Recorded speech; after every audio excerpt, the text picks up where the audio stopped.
Guys, welcome to Fish Hook. I'm Charles. I'm Doug.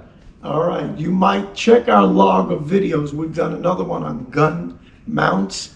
Today, gun sights. Doug? Yeah, we did that video on how to mount a scope on a rifle. We're going to be talking about gun sights today, the different types that are out there, the availability of them, pros and cons of all of them. And so we're going to get right into it. By the way, we have double checked all of our weapons. They are all clear, nothing in the chambers and nothing loaded in any magazines or anything. So that being said, if you were to go to the store and purchase just a handgun, unless you special ordered or did something a little bit different, it is probably going to come with sights that look very much like this. These are just open sights. They have white dots back here at the notch. They have white dot here at the front. That white dot, sometimes it glows in the dark better than others, but it is supposed to be there. This is called open sights. You can also get open sights, the same thing. I've modified these a little bit. They gather light, so they have a fiber optic, so any available light outside, I can see those sights much better. If you have an older revolver, revolvers are going to be the same type of thing. They're going to, 9 times out of 10, they're going to be open sights. This one is actually adjustable on the back end for windage as well as elevation. But those are there. So what are the advantages of open sights? They never break. Well, I mean, unless you abuse the firearm tremendously, they're not going to break. The disadvantage, to become proficient with them, takes more practice. It does. You're going to have to spend some time at the range, whether it's in your backyard, if you have that availability, or at a licensed gun range. You're going to have to spend more time getting used to it. Some people will argue that your range is shorter, which because you're just looking over that, there's no optics, there's no magnification. You have a much larger piece there. It is going to limit your range. However, that being said, I have an old 300 Savage. This has open sights on it as well. I have taken moose about 180 yards in Alaska with this rifle, this very rifle. 180 yards, and it was a single shot right through the heart and lungs, and dropped them right down in the river. So open sights are effective. You're not limited by much of anything. They work all the time. It's the advantage. When you get past open sights, some of the things that are very popular, more tactical weapons, a lot of military uses these. They're called peep sights, or the correct name is aperture sights. So if we take this weapon right here, we look at this. I do have a red dot. We're going to talk about that in just a minute. But I also have aperture sights that are on here.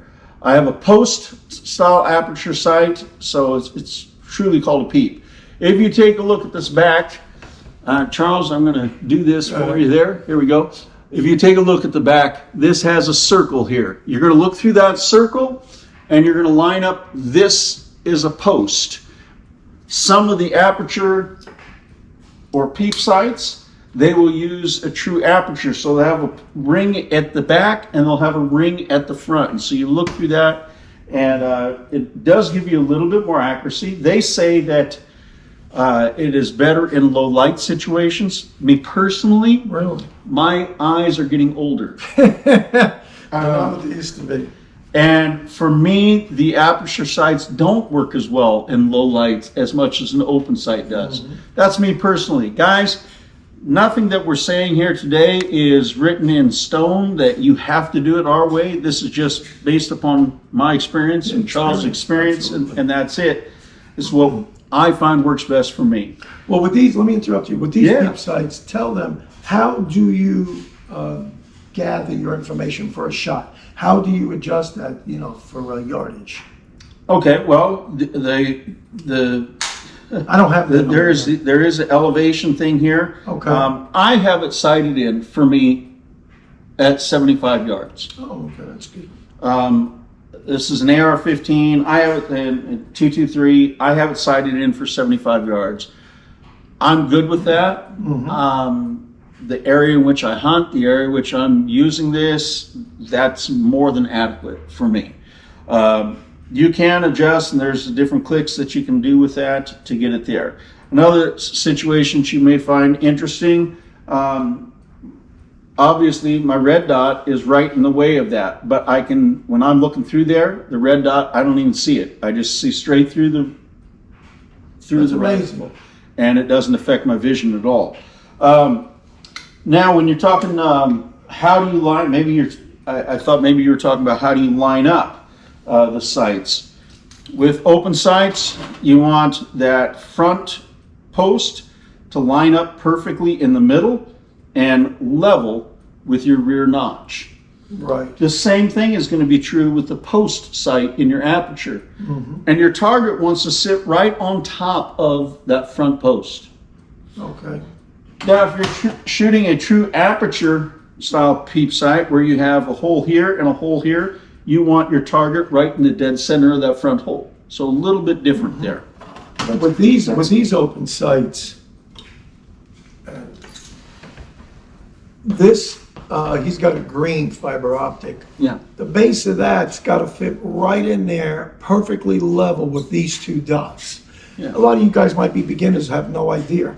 That's level, and like he said, the top of this should be the base of your target, Yeah. and you'll hit dead on. Correct? That's right. Right. That took me a little bit to, when I first started, I did it with the pistols. That took a little bit to get used to what is level. What do you consider level? That literally has to fit directly in there as if there were three dots equally across. 3 dots should be lined up straight across. Exactly. That's a big deal. And your focus, where does your focus go with open sights? Your focus goes with the front sight. Correct. I'm not focused on the back sight. I'm focused on my target, and I'm looking at my front sight. Yep. And when I can see the target and that front sight, I'm good to go. Yeah, the front sight's got to be in line with the rear sight. Yeah. Well, let's go back to the AR here. So the next step, once we get out of the realm of peep sights and open sights, this type of thing, the next probably most popular sight that is out there is called red dot or green dot sight. That's what this is here.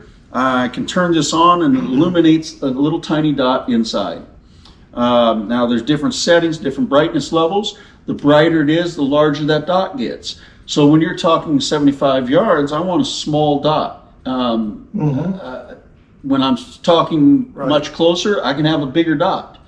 The further out I get, the smaller that dot wants to be because I'm covering up a larger area target and it's moving around a lot. You'll be blocking your target. Correct. Yeah. And so that's one of the limitations, I guess, of a red dot is the further out that you get, actually the less accurate they get because they're covering up more. Do you think red dots are really made for more than 100 yards?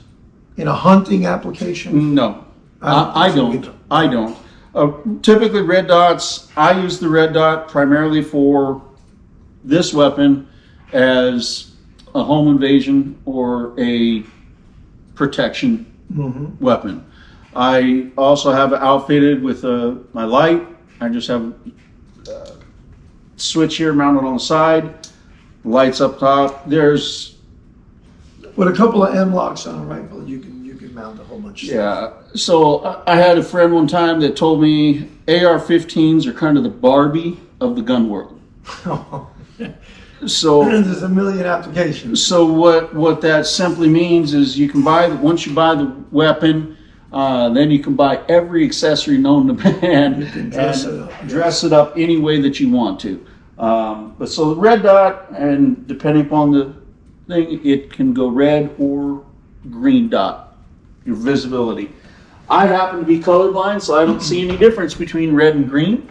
But I do notice that the green dot on there, even though I don't see a color difference, the green dot seems to be a little sharper for my eyes, Yep, which is interesting, even though I'm colorblind. absolutely. So you also have a red dot on your shotgun. Yeah, talking about the red dots, and I want to follow up a little bit with you. I have a Venom I'm a Vortex fan, so I Right. have a Venom red dot. This is really very, very small and inconspicuous. Yeah. And this is on my Charles Daly over under. I go turkey hunting with this. What I like about the red dots, not only you adjust the brightness level, but you've got elevation things. It comes like a mini scope. And what I found to be true, definitely on something like this, 50 yards to 75 yards, I don't think I would shoot personally, not with a shotgun. Yeah. I would go more than that, depending on my load. This is a 12 gauge over under. I would limit it at this. But this same red dot was something similar to that on a pistol. Oh man, you could shoot 20 yards out there. Yeah. And it's good, but you can really maximize a pistol for distance and accuracy. I found that to be true with mine. So I've done a lot of handgun hunting. This is a 357. I started off hunting deer with this weapon. This is what I started with. And I've taken deer all the way out to about 35 yards with open sights. It's fabulous. And there again, the only time I have ever had to use more than a single shot to kill any of the animals that I've taken, over 30 plus years of hunting, was my very first deer with that weapon.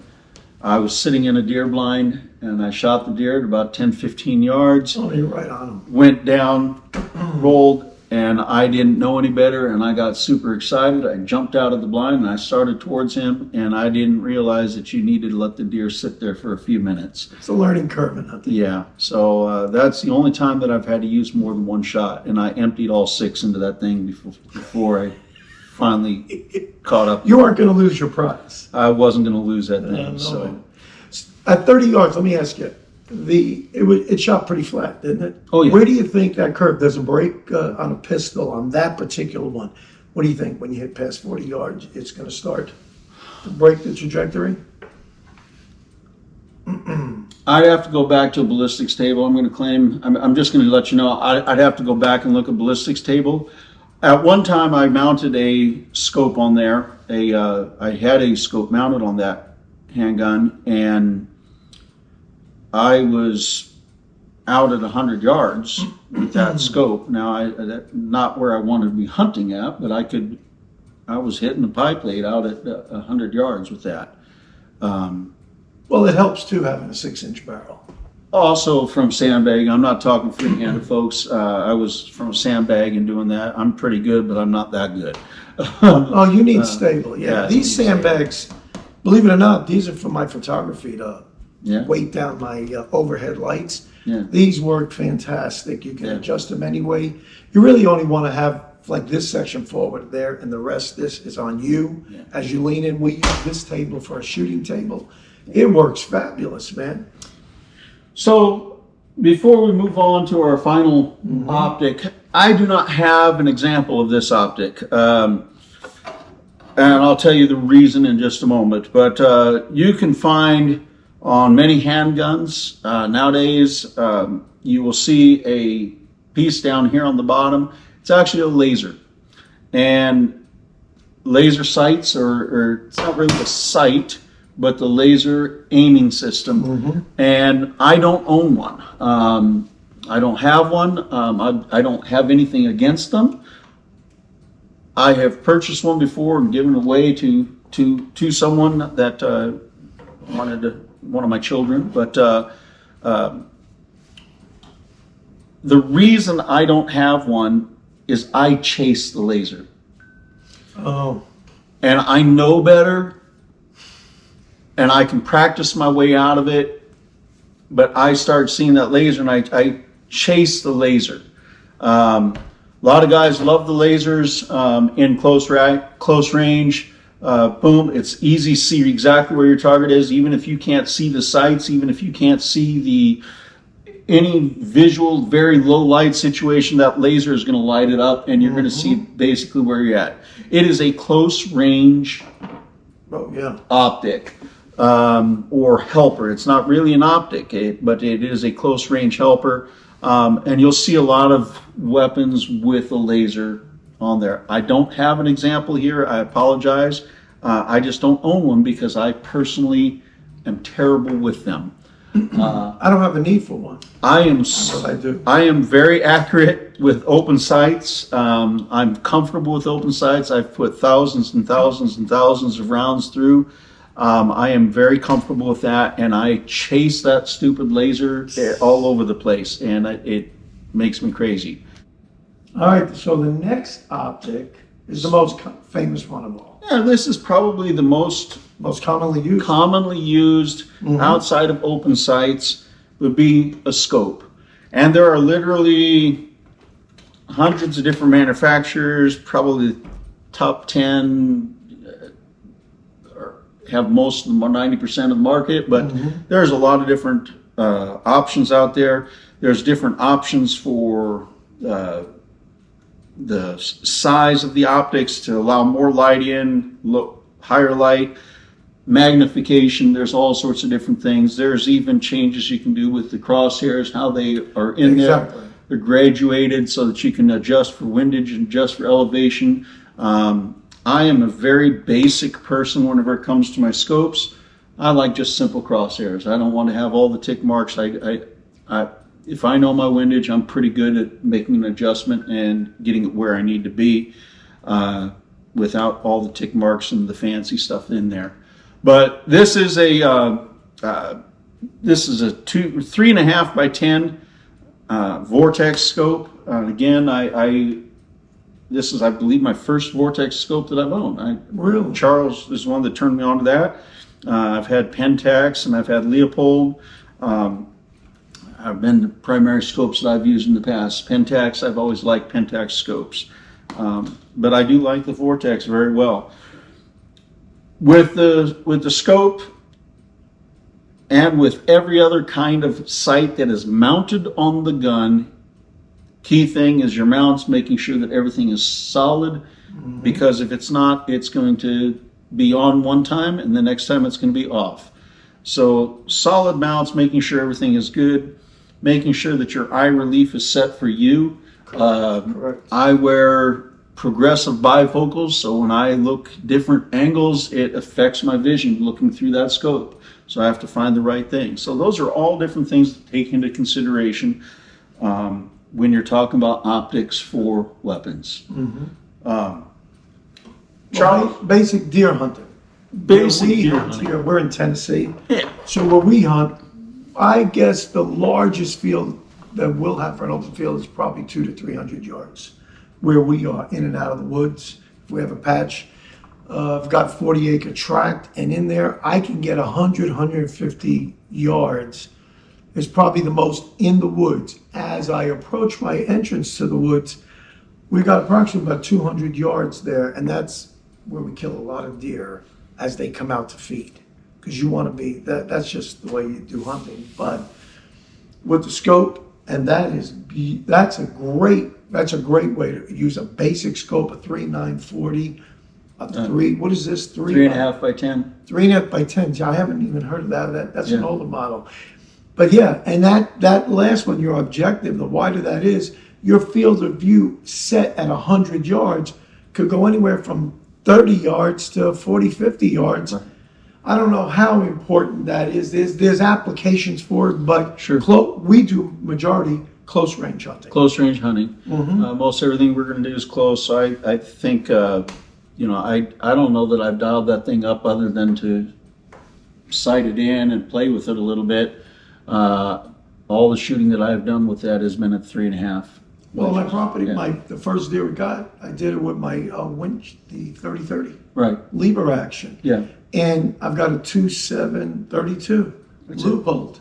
That was before I got hooked up with the Vortex. So my most of my hunting that I did in Alaska, I used a 300 Win Mag, and I have a 2x7 That's Pentax. great. What was and the objective on that?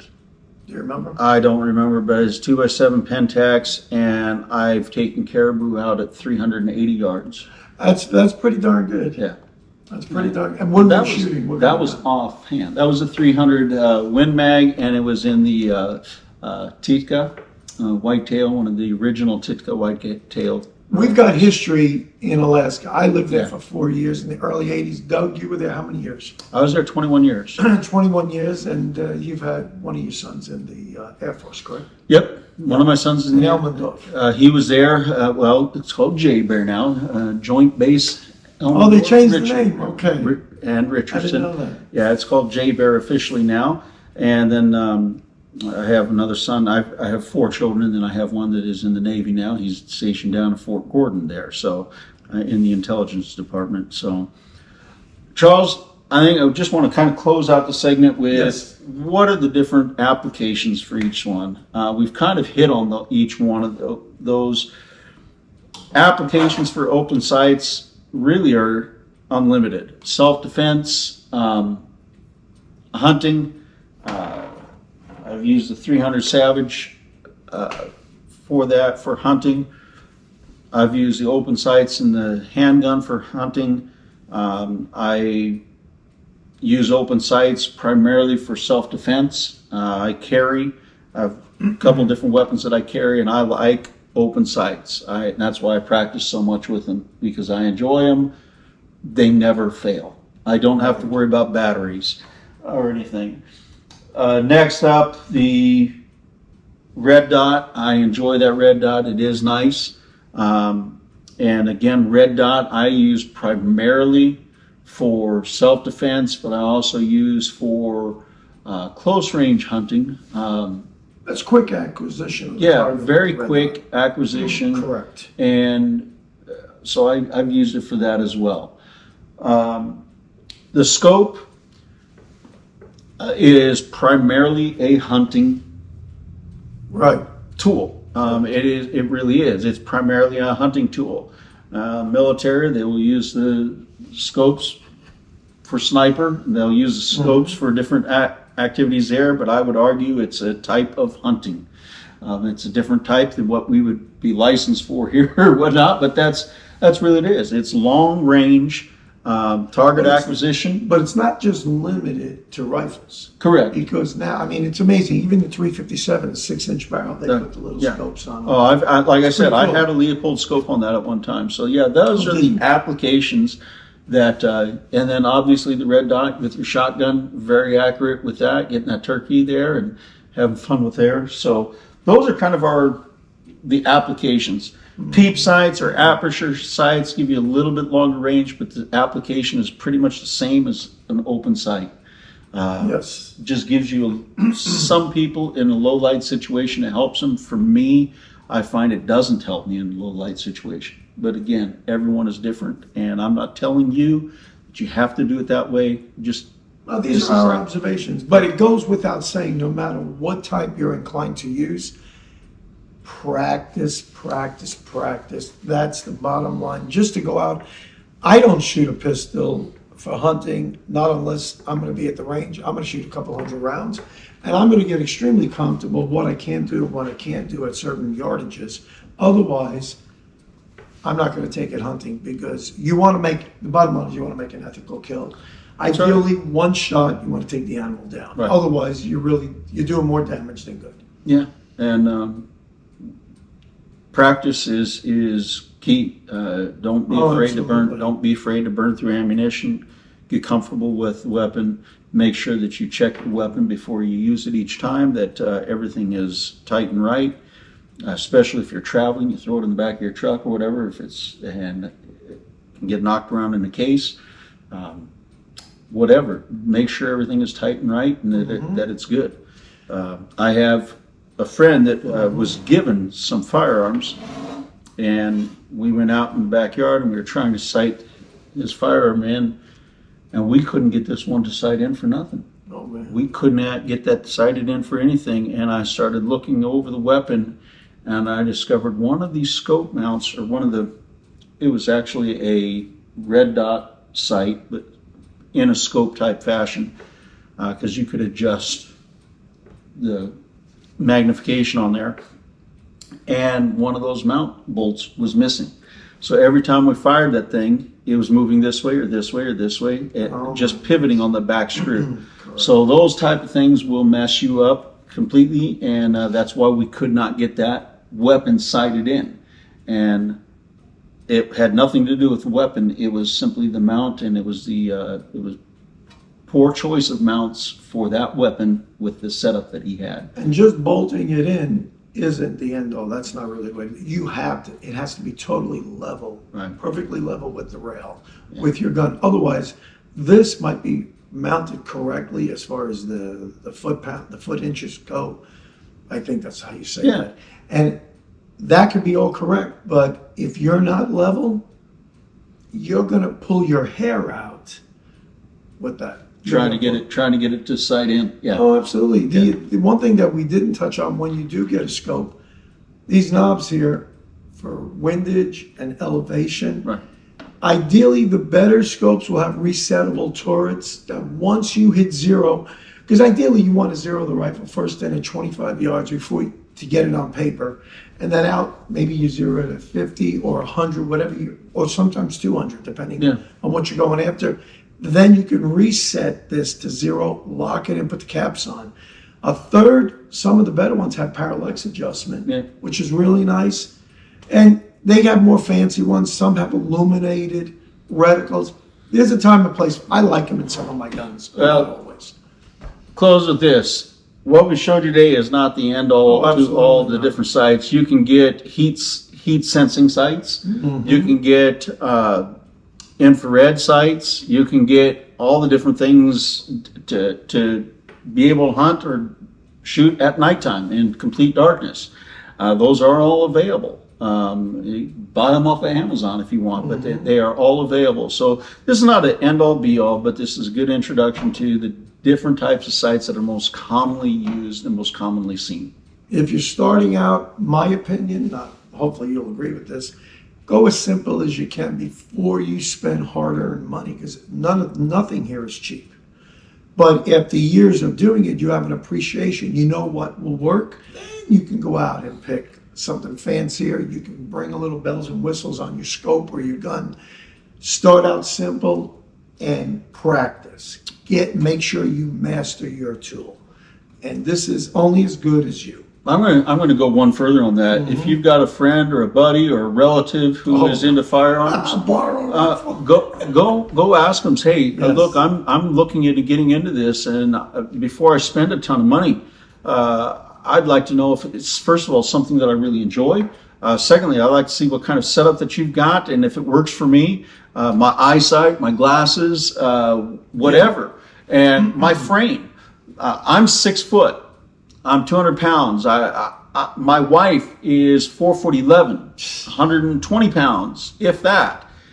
My frame, my grip, everything about how I hold a weapon is completely different than for her. Absolutely. So my setup, this rifle does not work for my wife at all. Can't do it. Now, she loves the AR-15.